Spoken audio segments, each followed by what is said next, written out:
The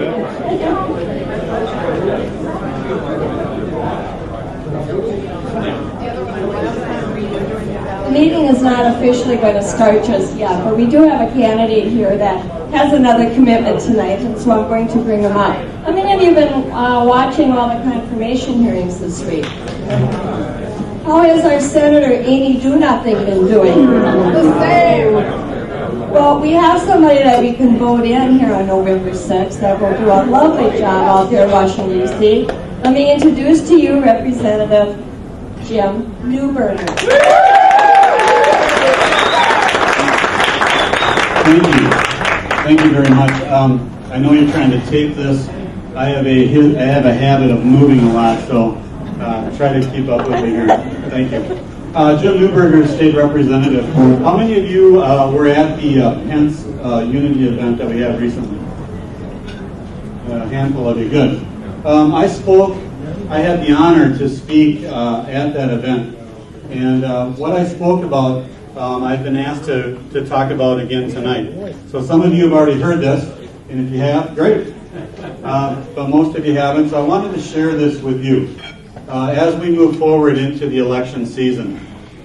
I love Minnesota history, and I thought of Don Huizinga, who's back in the back. I know his ears just perked up. I thought specifically of Don when I was putting this together, because this is right up his alley. Simply put, I love Minnesota history. And it was July the 2nd, 1863, the second day of the Battle of Gettysburg. There was a military unit called the 1st Minnesota. It was a volunteer regiment. Now, if you ask anybody that's familiar with the Civil War, they will tell you that the Battle of Gettysburg was the pivotal battle. It's the one point in time that you can put your finger on a timeline and say, this is where the tide turned, Gettysburg. The 1st Minnesota Volunteer Regiment infantry unit was dug in or stationed on top of a hill called Cemetery Ridge. Now, this was the high ground. And as many of you know, in military tactics, if you control the high ground, you can win the battle. It was in the afternoon, 82 degrees, on that day of the 2nd of July, that the soldiers of the 1st Minnesota could look down and they could see about 1,600 Confederate soldiers from Alabama getting ready to rush up the hill. They were outnumbered 5-1. 5-1. And even though they had the high ground, they knew that they didn't have the numbers. They knew that they wouldn't be able to withstand. Help was on the way. Help was on the way because the Union commanders knew that they had to hold Cemetery Ridge. Because if they could hold Cemetery Ridge, they could win Gettysburg. And as I just said, and as you all know, Gettysburg is what turned the war. They had to hold that ground long enough for help to arrive, for reinforcements to come. But they were outnumbered 5-1. 5-1. The order went out, and without hesitation, the soldiers of the 1st Minnesota did the only thing that they could do to buy more time. They attacked.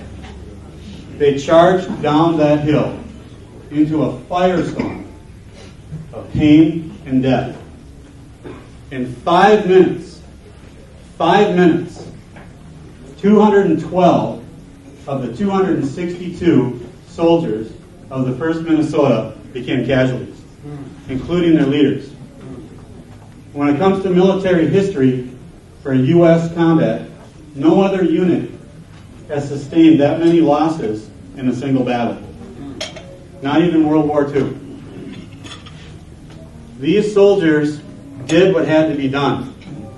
They could see that they were grossly outnumbered, but it was the right thing to do. Now, if you had a time machine and you were able to go back in time to a few minutes before that battle took place, and you were to run a quick poll, the numbers would show that the 1st Minnesota would have been down by over 60 points. Those are the numbers. That's how that shakes out. they would have been down by over 60 points. Fast forward to 2016. 1 week before the election of Donald Trump, he was down 12 points. Even the conservative news outlets were saying, this doesn't look good. And the liberal news outlets were all saying, don't bother, it's over. As a matter of fact, the gift shop in the White House had already started producing President Hillary Clinton memorabilia. That's what was happening. What happened with Donald Trump? Well, we all know. 4 weeks ago now, the polls had Jeff Johnson down 9 points. What happened? He's now our primary winner, and he is our governor candidate. Not all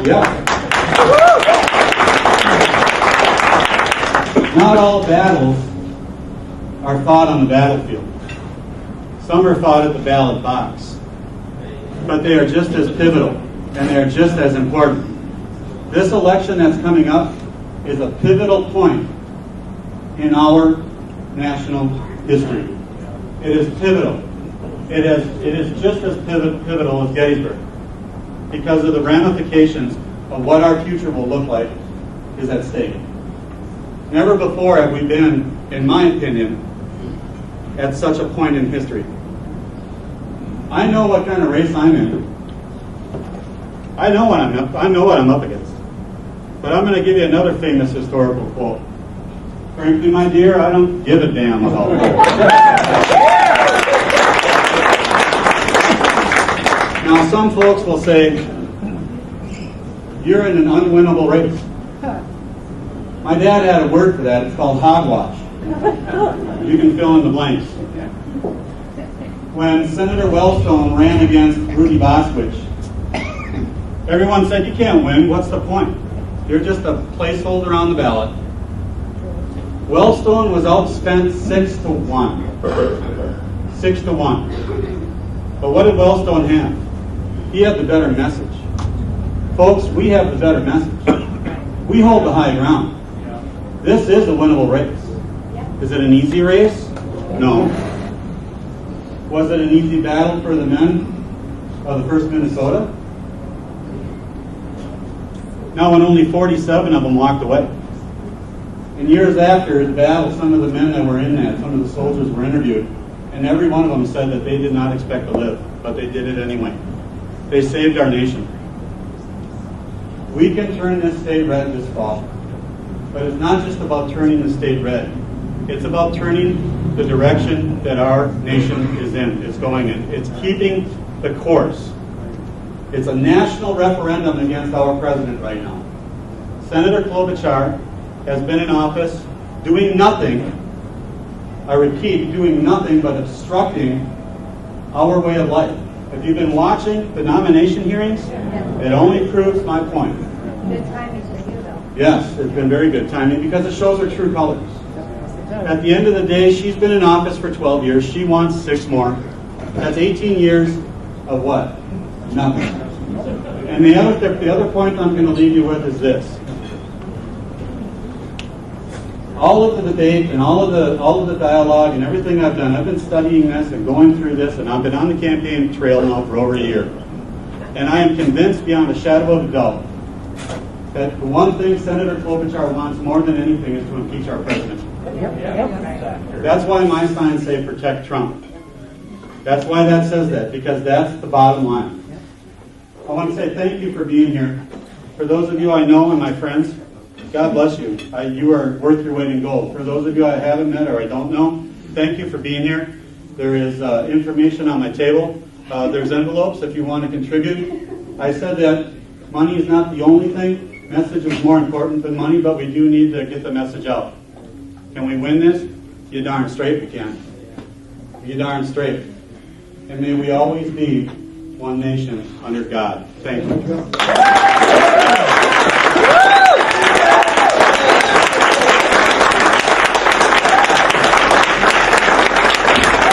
I want to welcome everybody. This is a beautiful night, so thank you for being here and sharing it with us. This is the Liberty Tea Party Patriots. Many of you have come here over the years. We have been operating every month since March of 2009, if you can believe that. Isn't that fabulous? Our mission, for those of you who have not been here before and don't remember, our mission has always been to secure public policy in line with the Tea Party Patriots' 3 core principles. As you know, it's a national organization, and they very clearly defined what this movement was about in about '09, and they said 3 things. We can return our country to its constitutionalism by doing 3 things. What are they? Because you know them. Fiscal responsibility. Fiscal responsibility, both personally and in our government.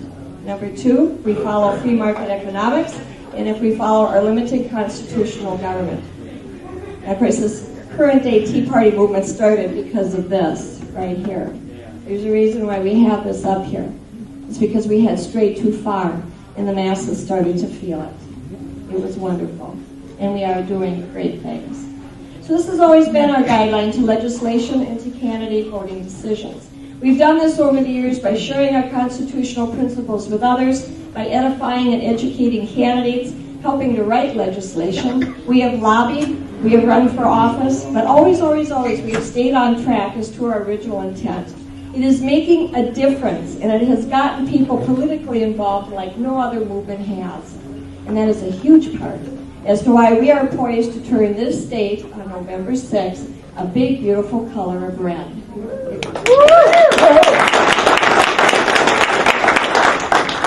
This will be the first of 3 Get Out the Vote rally meetings of Liberty Tea Party Patriots. We're going to focus on how to engage and to win. Tonight are some of the federal and state candidates and the organizational officials leading this victory movement. October 4th, we will have Justice and Drew from the Twin Cities News Talk here. And on November 1st, we are working on having one of the most special and motivational speakers we know. I can't let it out yet. And along with our incumbent Congressman. Jennifer Carnahan, chair of the Minnesota GOP, and Barb Sutter, who is the secretary of the state GOP party, they're not able to be here tonight, but their message is that we have never been so poised to win these elections, and our collective Get Out the Vote efforts will ensure that it happens. Now, before we begin, though, with our invited speakers, I want to say a special thank you to a longtime friend and Liberty supporter, Louis Hill. He was here last month. And you're sharing information now on 2 new PACs, Right Now Minnesota and Right Now Super PAC. And I'm going to have him come up and tell you a little bit more about it. Your mission is to solicit small donors, small amount donors who have given up on politics because no one would listen to them, and they want the monies to support candidates who uphold our conservative values. Thank you very much. Let's give her a hand.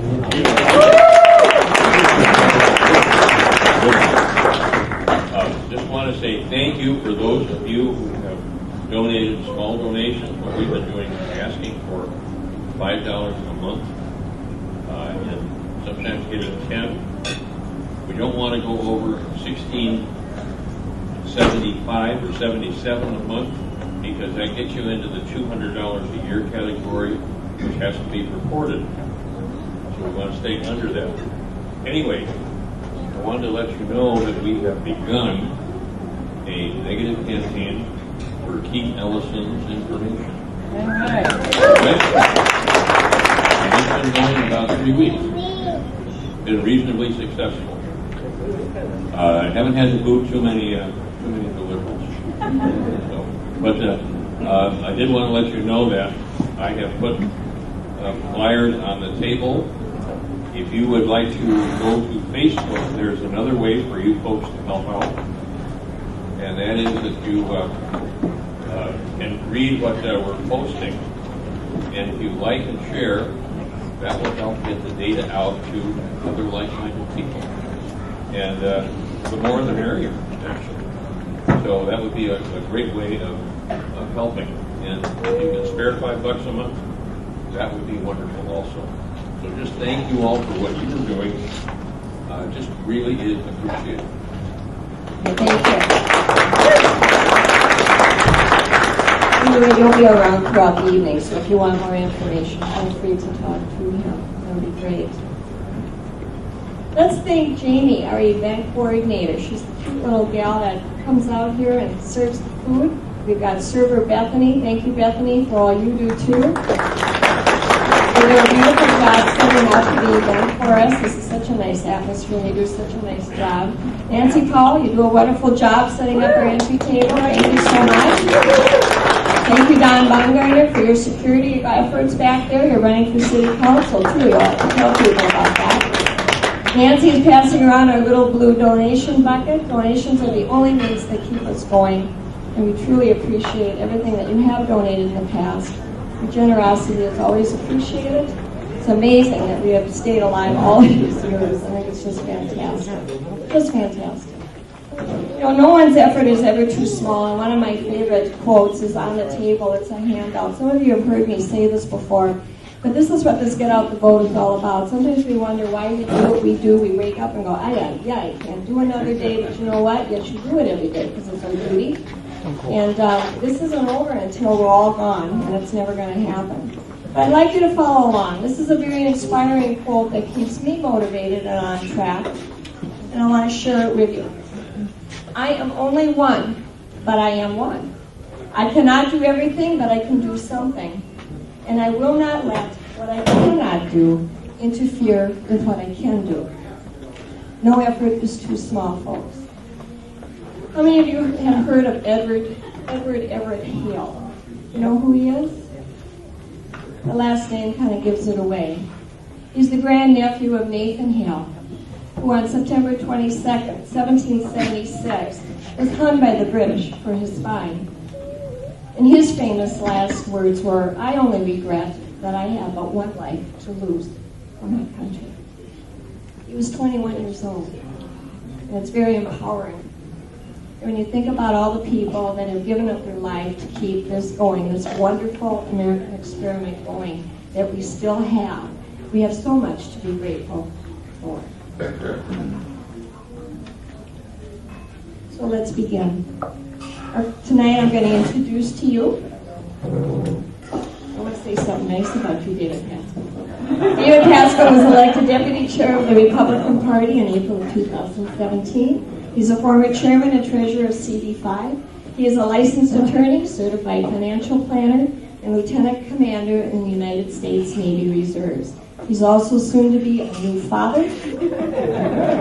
Dave, why don't you come up and say a few words to us?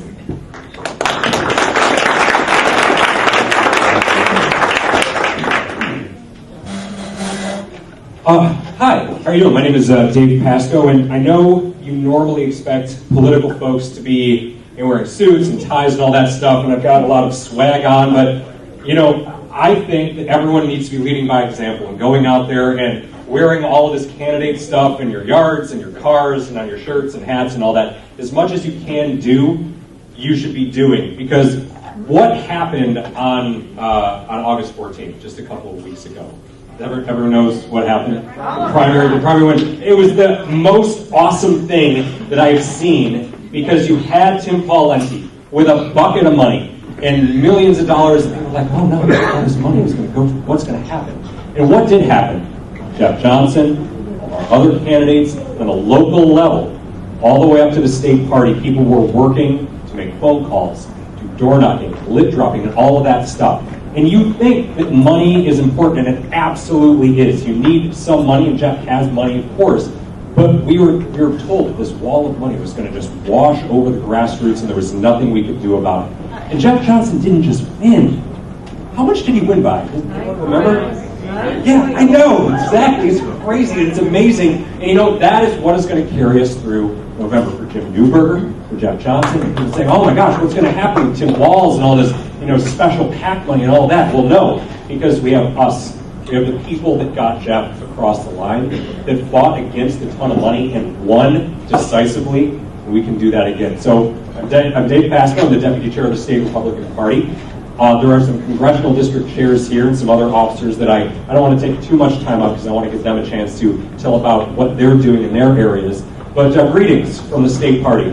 I will say that we had our best fundraising effort ever at the state fair. So thank you to all of the people in the room who are out there working and doing all of that stuff. And you know, sometimes people would come into the booth and they would say, Dave, or they don't know who I am, I'm just a guy in a shirt, but they say, well, hey, why is this much? Or, you know, t-shirts, $25, I can get that online for $17, $15. It's like, well, sir or ma'am, this money is going to our victory effort in the fall. How many people have worked at the State Fair booth in the past?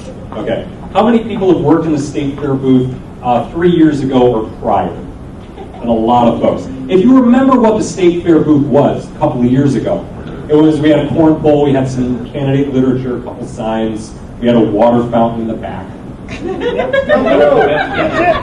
Sold a couple buttons. Now, as of last year, we have candidate panels, or Republican Farmer Labor Caucus, or millennial panels. Things that the Democrats have been doing for years, we started doing as well, drawing people to the booth, giving people a reason to come out. And of course, we were selling a lot of merchandise. And you know, if anyone who is involved in state party leadership or knew anything about the state fair beforehand, the state fair was always a $20,000 loss for us, because we'd just be there with our red vests saying hi to folks. But this year, what's that? Our smocks.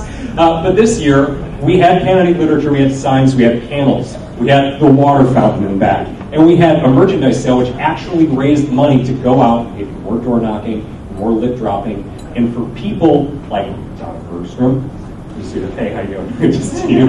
Jim Newberger, and all of the candidates that we want to go out and support. And thank you for the folks that did go out and volunteer. We really, really appreciated it. And again, the grassroots nature of this party, the reason why the moneyed interests go to these other directions, because the party is very messy, because it's all of us. You can walk in, you can do a caucus, you can get some delegate status, and you can get people on a slate, and you can figure out a way to get them all to the state convention and kind of run the show on endorsements and do that. And there's no other organization in the state of Minnesota that can claim that much grassroots support. So thank you very much from the party perspective, and thank you to all the candidates from Lieutenant Governor all the way down to City Council that are here today. We really, really appreciate your efforts, and we hope we can do as much as we can to support you. Thank you, Dave, very much. We're going to kick off the meeting officially. Will you please lead us in the Pledge of Allegiance? Sure. All right. Please stand and remove your covers. I pledge allegiance to the flag of the United States of America and to the republic for which it stands, one nation, under God, indivisible, with liberty and justice for all. Thank you very much. Now please remain standing if you'd like. Judge Murray will give the invocation.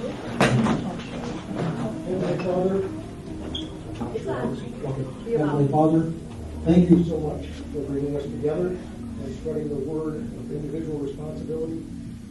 Bless our actions. Let us elect a number of good individuals. And once again, thank you, Dave Pascal, and the party, and all the other individuals in this room who have been doing the work that's required to make the changes that we feel are required. In God's name, amen. Amen. Thank you, Jen. Now, I don't know on the ballot when we get there on November 6th. Who's at the top of the ballot? Which office is at the top of the ballot? This is the U.S. Senate. The U.S. Senators. Oh, yeah, 2 spots. And then right after that, who's up to that? For Harry, but he's there, so we'll get rid of him. Congress. Is it? Yes. And then? Sheriff. Good guess. Good guess. I'm trying to do a lead-in for the governor. The Jeff Mobile is out on the parking lot if you've seen it. If you haven't seen it, make sure you go out and take a photo of it because it's always fun to see it out there. I call it the Jeff Mobile. Anyway, but there it is. And thank you, Bruce Miller, for driving and being here always. He's always here in that spot every morning. You're a committed volunteer and activist. I just don't know how you do it, but thank you that you do it. So thanks, Bruce. I want to introduce to you, though, our next Lieutenant Governor, Donna Bergstrom. She's a retired Lieutenant Colonel. She brings a broad and diverse background. with the life experience that definitely shows dedication and commitment to public service. She's a small government conservative who draws on her military and civilian careers to bring a unique perspective. I've gotten to know her and just like her immensely. You're going to make a wonderful Lieutenant Governor. Donna Bergstrom, come on up.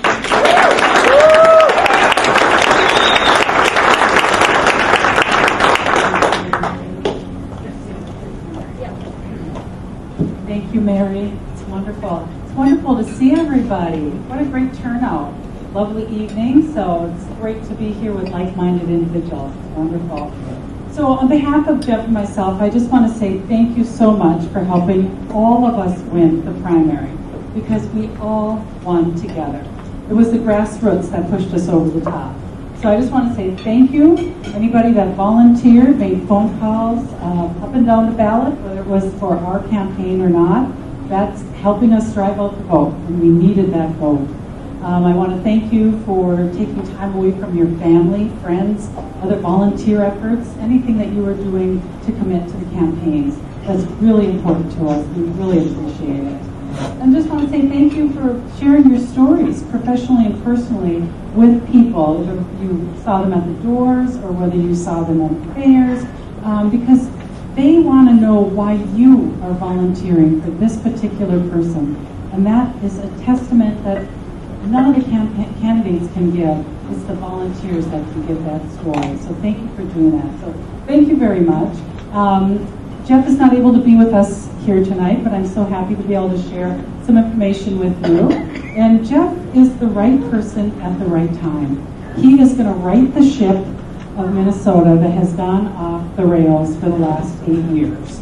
He has the conservative principles and all the values that are instilled in us in our Constitution. He is going to carry with him as he becomes governor. What I like to say now is a difference between a politician. He's a working elected public official.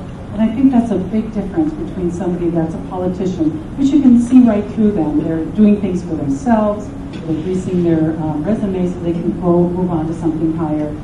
Jim alluded to that earlier with Amy Klobuchar. So that's what I would call a politician. And Jeff is really what the voters want. He has sound fiscal ideas, and he is going to reform government. I know we talked about that throughout the campaign. Overthrow the status quo. And that's really what he means, is that he is going to change the culture, change the departments, the agencies, and the boards so that they're really working for you. You can get your government back. And that's really what we're looking forward to. But I think it's important, many of us know Jeff now, and we've heard his message maybe over and over, but I think it's really important to start drawing that contrast between our opponent. And there is a sharp contrast. So I'm just going to give you a few talking points so that when you're talking with your friends, family, neighbors, and telling them why they need to vote for Jeff Johnson, you have some ammunition. The first thing I want to tell you is that Tim Walz wants a single-payer healthcare system, but he has no idea how to pay for it. Okay? He wants private insurance to be gone. So we would all be under one system here in Minnesota. He has an F rating with the NRA, and he is proud of that. He wears it as a badge of honor. Yet 1 year ago, he had an A rating. But what he's blaming it on is the NRA. The NRA has changed. Okay? To me, that sounds a little bit like a politician who wants to change his stripes depending upon where he wants to get elected. Jeff is a solid A rating with the NRA, and I'm a solid A rating, and I'm proud of that. All right.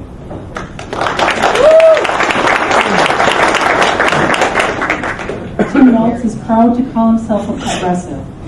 He will be 4 more years of Dayton, 10 steps to the left. He supports legalizing recreational use of marijuana, yet we haven't talked about how we're going to make sure that we can test for that, so when you come into the workplace, you know your workers are safe. How are you going to test for that on other jurisdictions? Just none of that. We just are going to legalize recreational marijuana, and that's that. He wants to make, and maybe perhaps this is the most important point that you can keep, is that he wants to make Minnesota a sanctuary state. A sanctuary state, if you don't know, is one that limits cooperation with the national government's efforts to enforce immigration law. Now, I'm a military person, you know that. I took an oath to defend our nation against, and our Constitution against all enemies, foreign and domestic. And to me, this just is one of those things that I need to stand up against and say, no, we need to vet our immigrants. We need to make sure that they're coming here to be part of our system and part of our great America.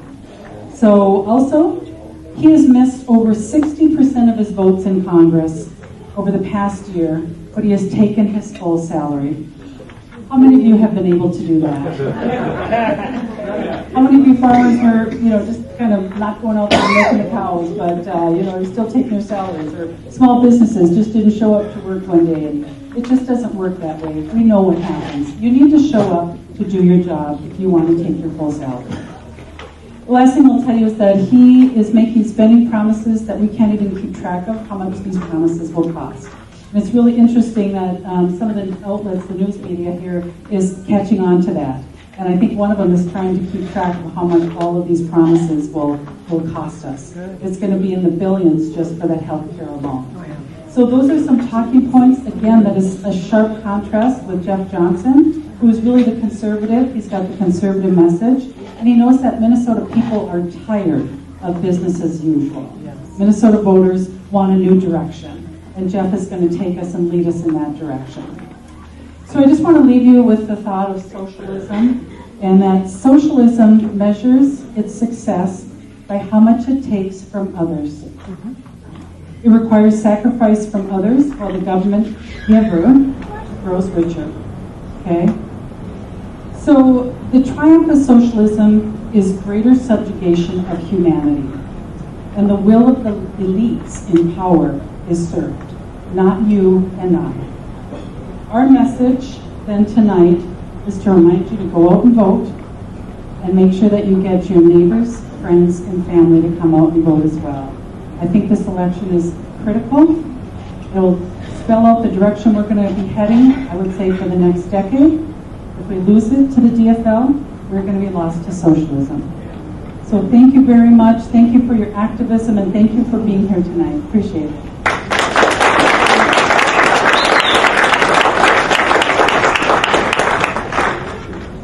Great, thank you very much. Did you notice how she held the microphone close to her mouth like this? Yeah, that's what you have to do in order to be heard. So there's no secret to it. We thought it was the equipment, but no, it's us.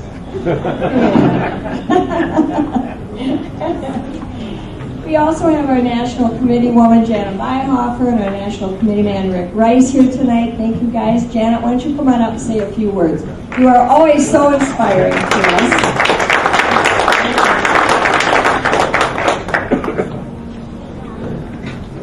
Mixes a lot of history and humanism together, and it's always a joy. You're a sweetheart, Rick. Well, all of you, thank you so much for coming tonight. It is absolutely critically important this year. I think we can settle the difference between the good guys on the right and the questionable guys on the left. It comes down to one word: control. Control of our money, control of our property, control of our military, control of everything that we are. Where our kids go to school, what they will learn. This is dangerous. And we have to get it across to people in a succinct way to say, do you want to turn your life over to the government? Do you want the government to decide what to do with your rainwater? Do you want the government to tell you what your kids can be taught in school? Anybody in this room want to vote yes? No. This is where we are. But when you look at our candidates, we've got people who will push back. And they will push back more and more the more we get behind them.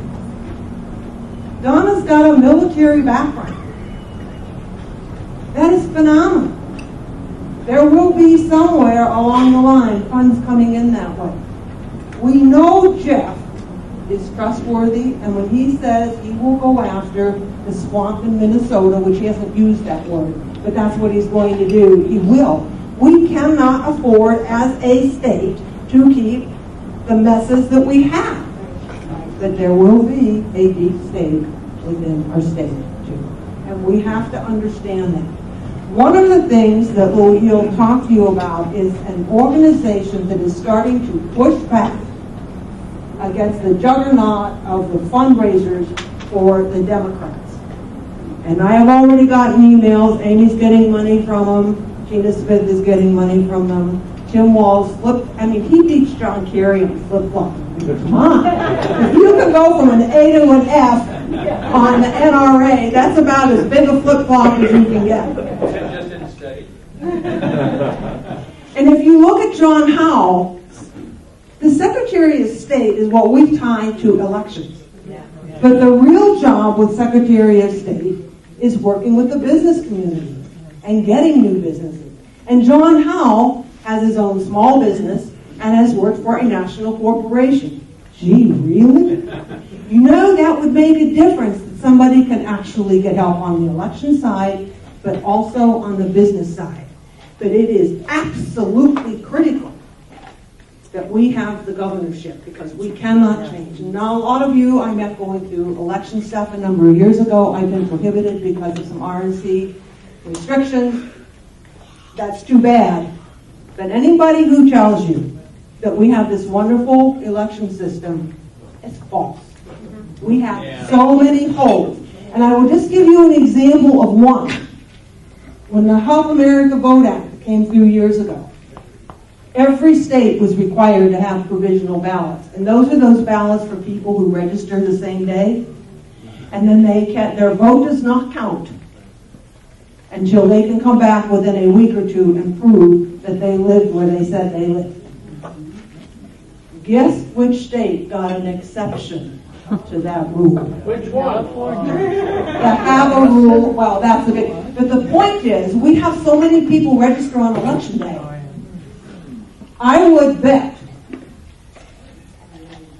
that if we can get nothing but a provisional ballot through, with which we need a governor, our same-day registration will drop at least 25%.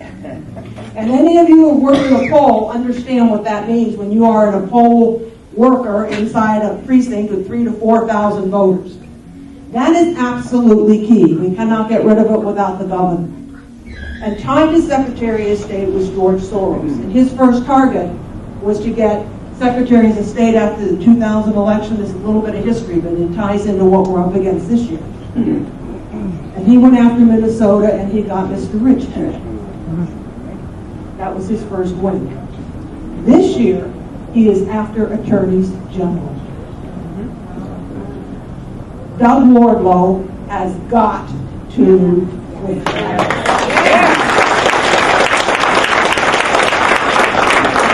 Try to explain to your kids when you move out of state why you moved out of Minnesota and so gets into AG's office. Okay? I've known Pam Myra for 10 years. She is a nitpicking accountant, auditor, smart, sees the big picture and the small picture. We put her in the auditor's office, and there's going to be a lot of shenanigans that are kind of just going to stop. Okay? So Donna and Jeff, Pam, Doug, and John. Now we look at the U.S. Senate.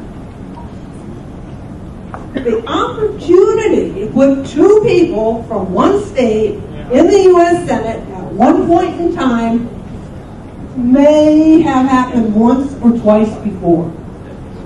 You will have no idea how much money will flow into this state for Trump in 2020 if we send two senators to Washington, D.C. And there is no reason why we don't do that. Of course, we're writing it about Trump as we're writing it to put Minnesota in a position where we should be as supporting him and supporting our candidates. So, I will shush now, and that'll be it. But I want to say thank you again so much for coming, and we will turn this state red this year. And I'll tell you, that's going to be one heck of a party. Yeah. All right.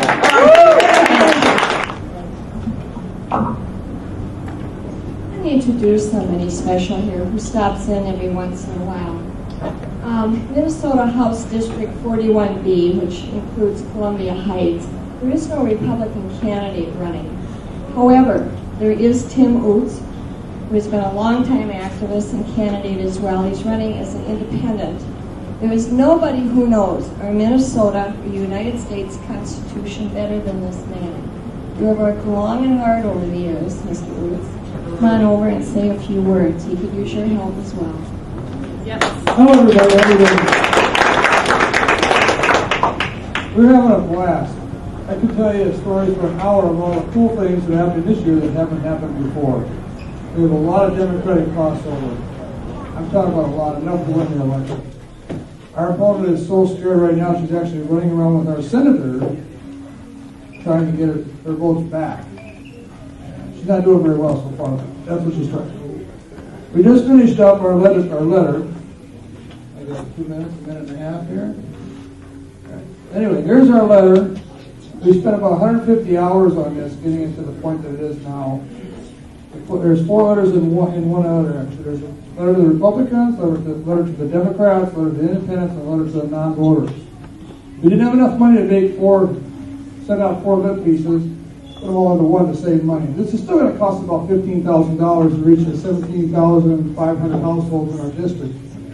It's not cheap, but it needs to happen. We need to get out there and reach our community. To our surprise, we did some research, found out that in our district, 4,300 homes have turned over in 2 years.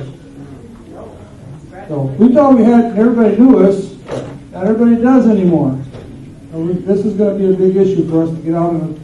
What's nice for us is we're doing is 500 at a time. You donate $256, or $274, we can put out 500 of these, something like that. We're not buying 15,000 at a time, we're buying 500 at a time.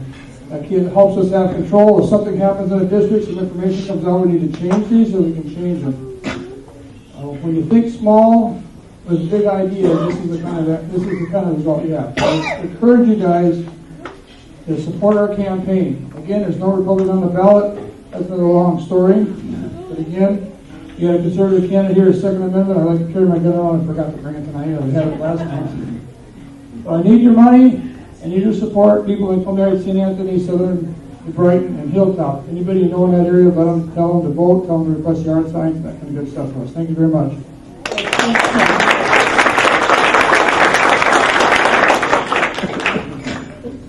That's great. And now we're into some really interesting. Hi, I'm Jennifer Zielinski, and I'm running in the 5th Congressional District, probably the hardest district for Republicans to run in, maybe other than the 4th. I'll give at least Ray Bryan that. We haven't had a Republican in office since, does anybody know when? 1962. Okay, he's cheated because he lives there. But I also put Mike Held in charge of something else. He has my business cards out right in front of him on the table. So if you want any of my cards, just ask him. I'm running against somebody who is further to the left than Keith Ellison. She stands for government control of your life in every aspect, in healthcare, in college, in housing. She even states on her website she wants to circulate money. And I'm going to ask her, how does she plan to do that when I get to debate her?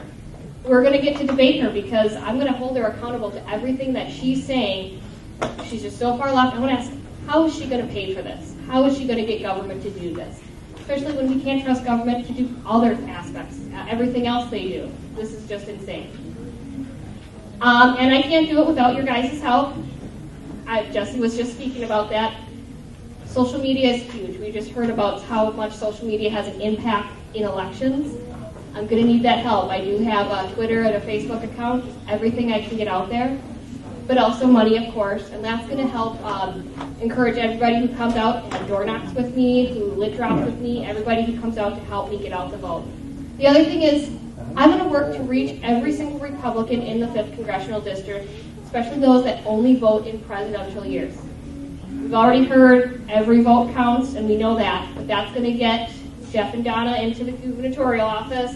That's going to get in there she is. That's going to get in Karn Housley, Jim Newberger, Pam Myra, John Howe, and Doug Wardlow. And these are just so important. And I'm also going to help our candidates who are running. I'm looking at Sue right there. She's running in 41B. And we have to give her the help too, because she's going to help make Jeff Johnson's, things happen. She's going to make that happen. So I'm going to give this back to you, but I do ask for everybody's help in this room, not only for me, but also for all of our candidates. So thank you so much. Great group of people, don't we? It's tremendous. Thank you. And we do have the political director for Doug Wardlow, Andy Apikowski, here. He's going to give us a quick update. He might be grabbing a sign or a red map of Minnesota, but this is one of those critical races. My goodness, we have got to get Doug Wardlow elected. Don't we, Andy? Yes. Hi there, I'm Andy Apikowski. All right, Andy. Applaud my boss, Doug Wardlow. I just came onto the campaign right before the state fair as their political director. And the first time in Minnesota that I've ever heard of, we actually have an attorney general with paid staff, an office, and we're building a field plan. That's why they brought me on. We have already, as far as I can tell, raised more than anyone who's ever raised for running as attorney general as a Republican in the state of Minnesota. All right. But we need more.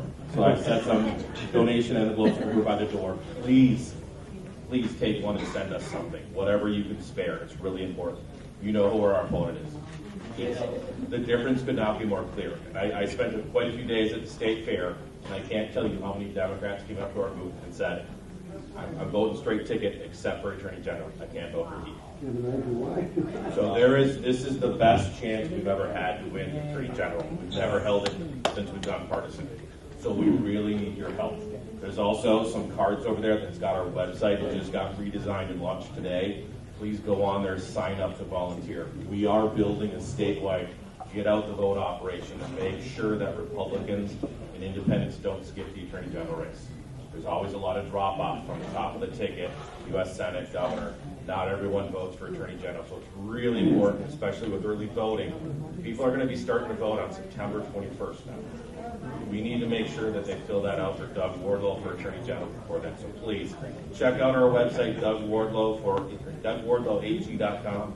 We need your support. We need your money. We need your time. Thank you very much. Thank you for coming by. I know you guys are busy, so thank you for coming by. So yeah, early voting is very important, and you know what? The reason that I put this out on your tables is because we have to keep things in perspective. The power of one is just, like I say, crucial. No effort is too small or wasted. We are keeping this alive, and it's going to come to fruition, I believe, on November 6th. Don't you feel it as well? I mean, for heaven's sakes, it's about time. This country really is conservative, and our state certainly is more conservative to the right of center. And people are figuring it out. Even the Democrats are getting tired of the Democrats. So I want you just to keep that in mind, and don't ever give up. Don't ever give up. Ever, ever, ever. So I want to thank you for coming here. Please come back. October 4th, Justice Drew will be here, and November 1st. Put that on your calendar as well. If you have something to contribute, I'd love to do a floor walk. Just raise your hand as I come out. And in the meantime, those are still some free items over there. There's CDs, DVDs, some pamphlets, and books. Somebody dropped a huge box off to me like 2 years ago, and it was just full of topics and full of things. And I decided, well, we need to have Christmas in July, so we've been putting this all out since July. Please, take as much as you want. And again, I really appreciate you being here. I know somebody's got a couple of things they'd like to say. Joe, thanks. I'm Joe Corrali, CD3. I'm usually here pushing a convention of state, but that's not why I'm here tonight. I met with Andy Warren-Amy from CD3, pushing Jenny Paulson to be more, I guess, accessible and voted for. And one of the things that I said was, the biggest gift, you've probably gotten a gift and you weren't sure what to do with it. And so you have to ask somebody, what do I do with it? Microphone? Okay, is this better? Is it on me, but it's not on me direction? Mostly just talking across. Okay, so people have gotten gifts that they didn't know what to do with, and so there are gifts that you do immediately you have that gift. The gift that the Republican Party of Minnesota got was Keith Ellison running for Attorney General. Okay? So as I'm looking at this, I see 280,000 votes that were counted on August 14th. I don't know what the break point was between early voting before the announcement of his alleged accused roughing up his ex on Saturday, right? So how many early votes happened before that? How many would have changed? So one of the things that I think we need to do with all of the candidates is to challenge their opponent about whether they endorsed Keith Ellison in any way, shape, or form earlier, and to have them defend that endorsement or deny that endorsement. If they choose to not answer, then that's a thing that we can actually exploit. Because anybody that's going to push for that guy for Attorney General, a pro-cop violence person, we have a problem with this. This is not America. This is not Minnesota. It's George Soros. Okay? So this campaign is against George Soros. So every one of the state house districts that's up, have a plan in the forum that asks the Democrat candidate to endorse for House and see what the response is. Okay, I was just going to trade you because the battery comes loose and that's what happened. Thanks, Joe. Thanks. Jen Zielinski, how do we get a hold of you and help you and find out where you're at? genforus.com. At genforus.com. Thank you for stepping up to the plate. Michael. Oh, I just want to say really fast, we're trying to find lawn sign locations for Sheriff Rick Stanek, Republican endorsed. If anyone wants to put a sign up for Sheriff Stanek, come up to me. I'll make sure it's up probably by tomorrow morning. So, right here. Thank you. Claudia Simon. All right, you know what I'm going to say. Are we going to win from the top to the bottom of the ticket or what? All right, you guys need to be engaged in your local communities in terms of who's running for city council, who's running for school board. I have a question. Who's in control of your kids and your grandkids' education? You are by who you vote on your school board and who you put in office for governor and in federal office for Senate and Congress. Because Congress and the federal government and the state government is putting more and more control over our school districts. So we need help. We need help from electing somebody like Jeff Johnson to ensure that the Human Rights Commission and the Education Department doesn't come down in our school districts. Because they are taking more and more control away from our local school board. You need to pay attention. You need to vote for local school boards who represent our values. So I'm Tanya Simons. I'm running for Osseo School Board, but get engaged, vote for conservatives in your local school boards, and get them into office. I love the hand on the hip. That was good. Heather. Hi, I'm Heather. I'm Heather Meston. Is this working properly now? Yep. Okay. And I'm in CD3. I'll just speak with you later. I'm working on an idea, a strategy for enhancing our social media, especially in regard to congressional candidates. So if you're interested, please see me briefly after this meeting is over. If you're a CD chair, vice chair, candidate, whatever, I'm especially working right now on the Paulson campaign in CD3 on a social media campaign idea. So please see me afterward if you want to get involved. Thank you. Great. Anyone else would like to say something? No? Mary? Yes? Oh, Nancy, now she's coming. I just wanted to talk about a positive thing that I've seen. The comment has been made that Democrats are even tired of Democrats. And I was delighted when I saw that Jeff Johnson in his collection of buttons has Democrats for Johnson. Yeah. And I chuckled because I thought, oh, that's just great. I worked the booth on Sunday and a lot of people picked up that button for somebody in their family or even for themselves. And then when we were done working in the booth, we walked around and I saw people walking around wearing those buttons. So it's very encouraging. It is exciting. Our true colors, they always come out. Thank you, Louie. Thank you, Jen. Thank you, Jesse. Jen. Who am I missing? Dave, Candy. all of you who spoke tonight. Thank you so much, and thank you for being here. I know we're all busy, but it's good to stay grounded, and I do believe that these meetings keep us that way and keep us focused. We'll see you October 4th. Bye-bye.